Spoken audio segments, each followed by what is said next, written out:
Ahora sí vamos con nuestro invitado. Estamos con Nicolás García Lorca, abogado experto en compliance, es académico del máster en compliance de la Universidad de Valencia. ¿Sí? Así es. Abogado socio del área corporativa y compliance de García Parot y certificado también en cumplimiento normativo de la International Compliance Association. Lo dije bien, me salió de corrido. Perfecto. Mejor dicho, imposible. Con mi hablamiento, está perfecto, estamos perfectos. Bueno, oye, conversemos un poco del caso Sartor, Nicolás. Contextualicémoslo a nuestros auditores, porque claro, estos son como también casos que uno ve principalmente como en los medios más tradicionales, como el Mercurio, como el Diario Financiero, ¿no es cierto?, donde se habla de Sanhattan y los problemas que hay en Sanhattan, ¿no? Tema, qué es lo que es Sartor, qué son este tipo de empresas, que son factoring principalmente, pero cómo se generan también estos... son finalmente estafas, ¿no? Ahí tú lo vas a explicar mucho mejor, pero contextualicemos un poquito a nuestros auditores porque no todos saben quiénes son estas empresas y qué es lo que pasó realmente y por qué también ha sido tanto polémico. Además, después se suman temas como un poco más de farándula, porque el dueño de Sartor está casado con una niña que trabaja o que se ve mucho en la farándula, ¿no es cierto? Entonces se mezclan varios temas y terminan siendo como bastante sabrosos para nuestros auditores. Bueno, primero, Connie, agradecerte esta invitación, sí. También Sofi y Rodrigo. Muy agradecido por esta invitación, feliz de estar acá con usted y explicarle este caso que, como bien decías tú, es tan sabroso y que sí, nosotros quienes estamos en compliance estamos muy atentos, porque acá, en esta conversación, yo quiero dejar 3 mensajes bien claros. Primero, la importancia de la ley de delito económico. Claro. Porque en este caso es posible que se aplique esta ley de delito económico. Uh-huh.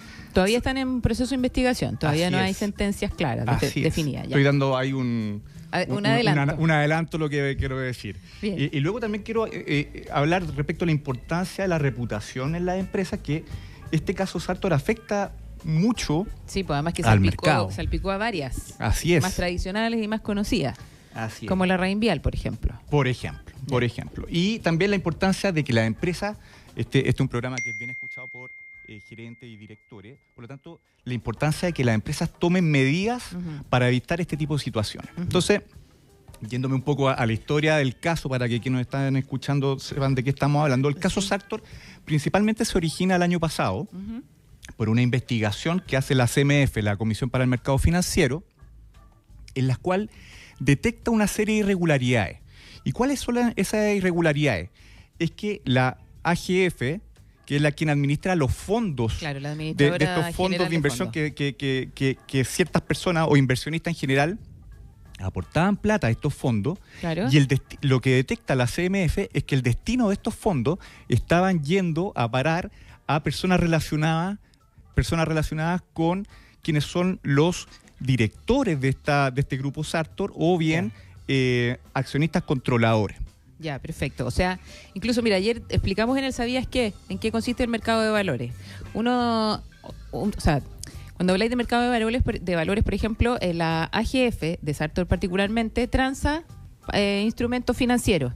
Claro. ¿Ya? Y en ese sentido, las inversionistas que compraban este tipo de instrumentos financieros y se estaban transando, ¿no es cierto?, en los mercados, la CMF se da cuenta de que estas platas en el fondo iban finalmente a los dueños o, no sé, asociados de esta empresa Sartor famosa, y ahí es donde como salta la alarma y dice, oye, esta cuestión no está resultando bien, alguien se está llevando la plata para un lugar que no corresponde al menos. Claro, ¿Algo así? Así es. Lo que detecta la CMF es que esta administradora general de fondos, la AGF, sí, que administra estos fondos de inversión que están tienen distintos objetivos. Claro.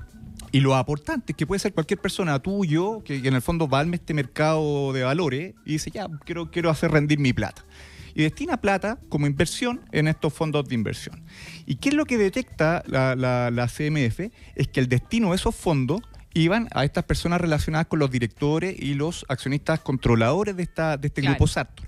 Y lo que señala la CMF es que hay un evidente conflicto de interés y que además hay falta de transparencia en la información que se le da al mercado. O sea, lo que dice la CMF es, ojo, acá existen fondos que están siendo destinados a personas que son relacionadas y quienes están invirtiendo no lo saben. Claro. Eso es en el fondo lo que está diciendo. Y eso finalmente afecta fuertemente al mercado de valores, porque finalmente los inversionistas dicen, chuta, si yo estoy metiendo plata en una inversión y esta plata está siendo mal utilizada, porque eso es otra cosa que detecta la CMF, dice, acá no se hizo un buen análisis respecto de la cobrabilidad futura que tienen esta plata, porque se estaban prestando a personas relacionadas que fueron prorrogando vía pagaré. O sea, eso finalmente es lo que genera, para ver si vamos traduciendo bien esto como para las personas que nos están escuchando y que no se manejan mucho en el mercado de valores. Lo que está viendo al final la CMF es que estas lucas donde ciertas personas invierten, ¿no es cierto?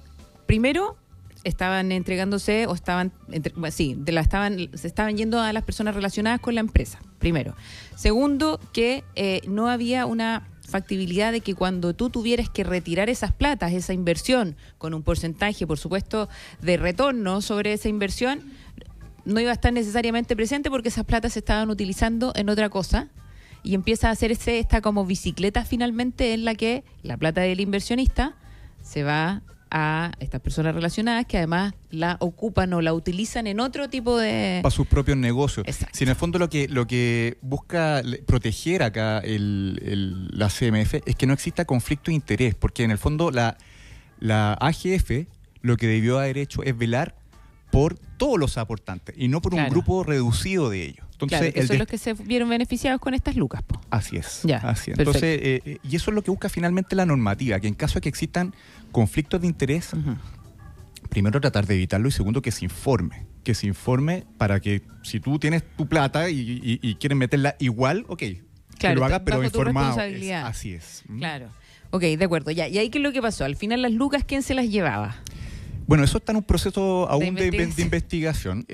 pero lo que ocurrió después de esta investigación que hace la CMF es que finalmente revoca la autorización para operar de la AGF. Ya. O sea, por lo tanto, se designa a un liquidador que empieza a administrar todo lo que estaba administrando inicialmente la AGF. Ya. Y como consecuencia de eso, adicionalmente se origina una serie de querellas, siendo la principal querella en contra del Grupo Sartor y las personas relacionadas con el Grupo Sartor es presentada por Credicorp.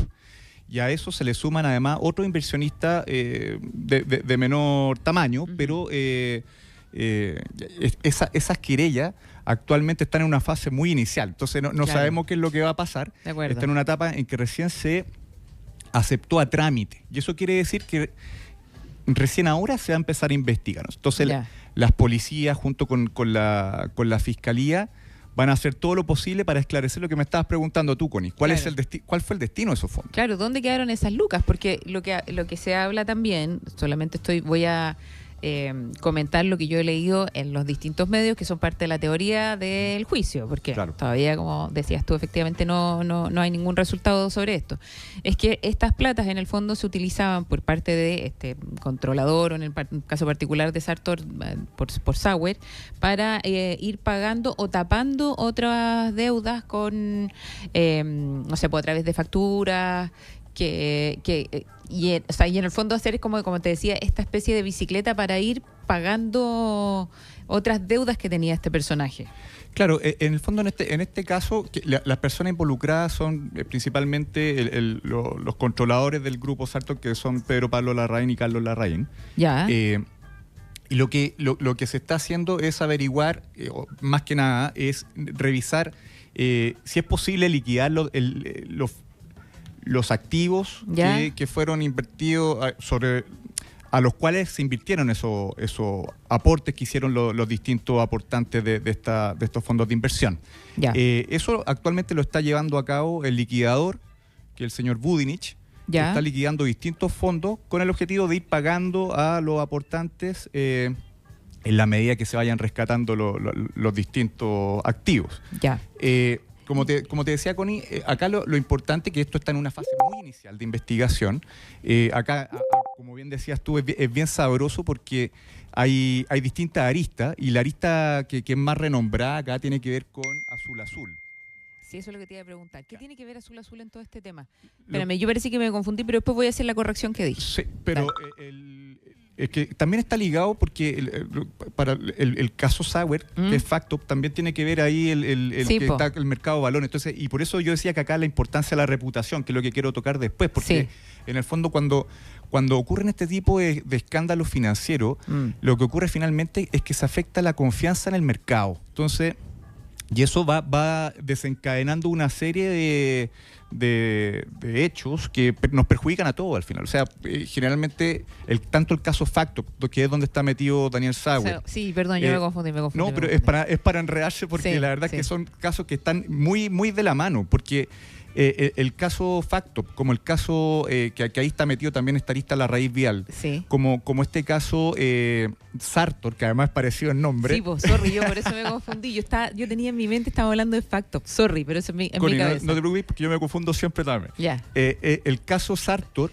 tiene involucrada la arista azul-azul. Claro. Y la arista azul-azul es que uno de los fondos que está administrando este grupo Sartor tiene relación con las acciones de Azul-Azul que fueron adquiridas por el grupo Sartor. Entonces, ahí hay todo un revuelo porque una de las acciones que se intentó hacer fue liquidar o embargar esas acciones y se traspasaron en una forma que no debió haberse hecho, que era a través de una OPA. Entonces, eso se hizo, ahora se está haciendo una OPA que probablemente se cierra ahora en abril, aunque entiendo que fue suspendida ahora. De hecho. Claro, Michael Clark, que está relacionado con el grupo Sartor. De acuerdo. Ese es el problema. Claro, y acá lo importante, Connie, y con eso cerró, que en este caso, y por eso que nosotros estamos muy atentos, tiene que ver con la ley de delito económico.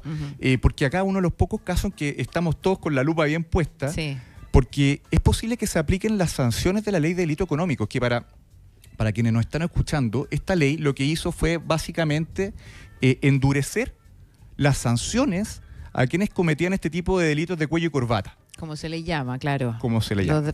Los famosos delitos de cuello y corbata. ¿Y cuáles son en qué se endurecen estas sanciones? Mira, porque hoy en día las penas son bastante más reducidas que lo que se está planteando en la futura ley, que es lo que... Claro, mira, la ley de delito económico, la primera gran modificación que hizo, esta es una ley que tiene una aplicación, es bastante reciente, porque entró en vigencia a partir del 2023 para las personas naturales y el 2024, septiembre del 2024 para las personas jurídicas. Claro, o sea que estamos recién con las personas jurídicas. Recién. No tenemos todavía fallos de tribunales para ver la aplicación, que eso es lo que nosotros queremos revisar ahora. Y esta ley hizo dos grandes modificaciones. Primero, la primera de ellas tiene que ver con la cantidad de delitos por los cuales una persona jurídica, principalmente esta empresa, podría ser sancionada penalmente. O sea, pasamos de un catálogo de delitos, aproximadamente 20, 24 delitos, a más de 200 delitos. Dentro de esos 200 delitos, las empresas pueden responder penalmente por ejemplo, delitos laborales, delitos aduaneros, delitos tributarios, etcétera. O sea, una cantidad enorme, cosa que antes no estaba siendo sancionada. Y el otro gran cambio, y esto tiene que ver con lo que estábamos hablando recién, tiene que ver con el endurecimiento de las sanciones. Estos delitos siempre han existido. Lo que ocurre es que ahora, cuando tú cometes un delito que es considerado delito económico, se consideran una serie de agravantes y atenuantes especiales que están designadas en la misma ley. Entonces, ¿qué es lo que ocurre? Quien, por ejemplo, antes tenía la posibilidad de acogerse a irreprochable conducta anterior, ahora no lo puede hacer, porque esta ley lo que busca finalmente, el objetivo principal es evitar las clases de éticas que habían anteriormente. Eso es lo que te iba a decir justamente. O sea, lo que pasaba antes, lo que pasó con el caso de la no... ¿cómo se llama? Lavín, fue que, claro, finalmente los mandan a hacer una clase de ética en alguna universidad o un curso, o que quizás fue, no sé si ni siquiera fueron, porque no sé si hay comprobación de eso. Entonces, finalmente es como una burla para todos los agentes del mercado financiero que efectivamente trabajan de manera correcta y como cumpliendo las leyes, ¿cachai? Entonces lo que pasa con estos temas, que son tan profundos, que hay tantas lucas entre medio, que finalmente salpican en un montón de cosas. Claro, estamos hablando de Sartor particularmente, pero Facto también. Entonces después se empiezan a abrir, a generar como una especie de bola de nieve finalmente, y lo que hace esto es hacer que el mercado de valores efectivamente no sea respetado ni valorado, y al final uno diga, ¿sabes que estos gallos lo único que hacen es dedicarse a, no sé, ganar plata a ellos o llevarse la plata de los inversionistas y mejor nosotros salgamos de ahí y vámonos a invertir de otra forma o vamos a invertir a otros países donde la jurisprudencia sea bastante más clara que la que está haciendo en Chile o por lo menos tenga sanciones más fuertes. Claro, y precisamente ese es el origen que dio lugar a esta ley. O sea, claro, acordémonos que acá existió un descontento social que hizo que después se generara un acuerdo transversal político que dio origen a esta ley de delito económico. Y por eso se endurecieron las normas. Entonces lo que se busca es que si la sanción a un determinado delito es cárcel, sea efectivamente cárcel. O sea, claro, que quien comete el delito vaya a la cárcel. Y ahora efectivamente lo que busca es que si se comprueba el delito, las personas involucradas tengan en el fondo la sanción sea la cárcel. Que sea la sanción efectiva que establece la ley sin la posibilidad de rebajar la pena. Perfecto. Entonces, por eso es muy importante que hoy día las empresas, por ejemplo, nosotros como García Pret, lo que estamos haciendo actualmente es implementar estos modelos de prevención de delitos, que son los que te exige esta ley, que venía de antes, pero ahora como son tantos los delitos, son muchas las empresas que están muy preocupadas por esto, por implementar modelos de prevención de delitos que busquen evitar que se cometan este tipo de delitos y si el día de mañana se cometen, que puedan eximirse responsabilidad.